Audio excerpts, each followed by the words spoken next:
হ্যাঁ মৌলবী, এদিকে আসেন। জি,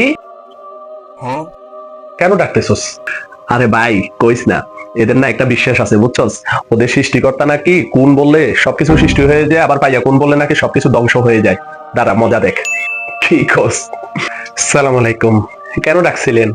ওয়ালাইকুম সালাম বলতে, আচ্ছা যাই হোক, ও কেন ডাকছেন?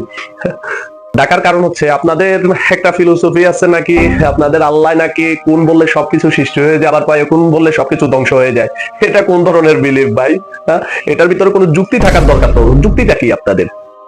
কেন ভাই, এটা কি হতে পারে না? আচ্ছা ভাই, আপনি কিসে পড়েন, কোন সাবজেক্ট নিয়ে পড়ালেখা করছেন? আমি আমি তো সায়েন্সের স্টুডেন্ট। সায়েন্স? ভাই আপনি? আমি আর্টসে পড়ি আর কি। আর্টস? আচ্ছা ভাই, আপনাদের বিজ্ঞানের না বৃষ্টির মোল আছে, ওইটা কি আপনি পারেন?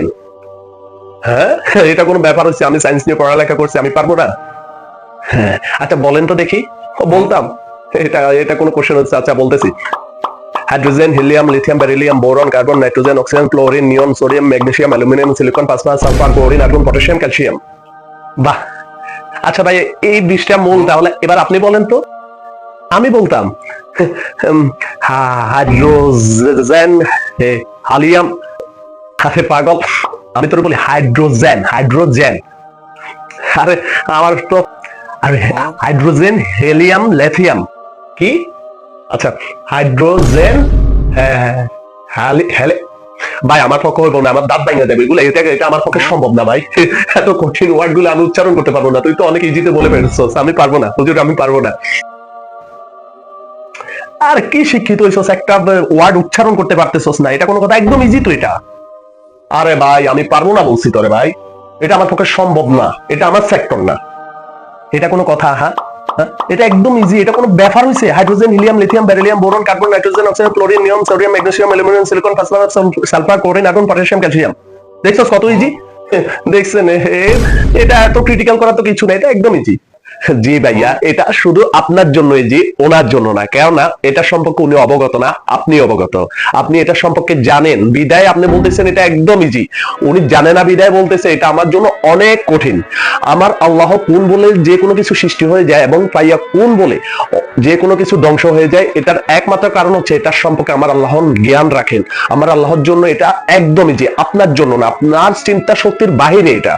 দেখেন, উনি এমন কিছু জানেন যে যেটা আপনি পাবেন না, এবং আপনার এই 20টা মূল আপনি কত সুন্দর করে বলে ফেলছেন, যেটা আমরা উচ্চারণ করতে পারি নাই আমরা দুইজন। তো এটা আপনি এত ইজিলি কিভাবে বলতে পারছেন? আপনার মুখেও বাজে না আর আমরা উচ্চারণ করতে পারতেছি না। এটার কারণ হচ্ছে আপনার এই সেক্টরে আমরা অজ্ঞ, আর আপনি আমাদের সেক্টরে অজ্ঞ।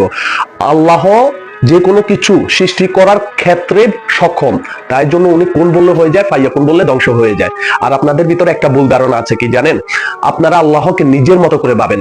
আল্লাহ সৃষ্টি করতে পারে বিদায় আমরা আল্লাহকে সৃষ্টিকর্তা হিসাবে স্বীকার করি। আল্লাহ যদি সৃষ্টি করতে নাই পারতো তাহলে তো আমরা স্বীকার করতাম না। যেমন ধরেন, আমরা সবাই সাধারণ মানুষ, ঠিক আছে? আমরা কাকে বিজ্ঞানী বলি, কাকে আবিষ্কারক বলি? যারা কোনো কিছু একটা ইনভেনশন করতে পারে। তো মানুষ থেকে ওনাকে আলাদা করছি একটা উপাধি দিয়ে, বিজ্ঞানী। তো এরকম আমার আল্লাহ পারে বিদায় আমরা ওনাকে সৃষ্টিকর্তা ভাবি। উনি পারে বিদায়, উনি যে কোনো কিছু সৃষ্টি করতে পারে বিদায় আমরা ওনাকে সৃষ্টিকর্তা বলি। আপনারা এমন ভাবে বলেন যে আমরা অন্ধবিশ্বাস করতেছি বা অন্ধ কোনো কিছু অনুসরণ করতেছি, এরকম কিছু না। আমরা ওইটার অস্তিত্ব খুঁজে পেয়েছি, আপনারা পান নাই। আচ্ছা বলুন তো, প্লেন কবে আবিষ্কার হয়েছে? প্লেন আবিষ্কার হয়েছে আপনার 1930 সালে। 1930? আর একটা প্লেনের ওজন কত? কয়েকশো টনের উপরে হবে একটা কার্গো প্লেনের ওজন।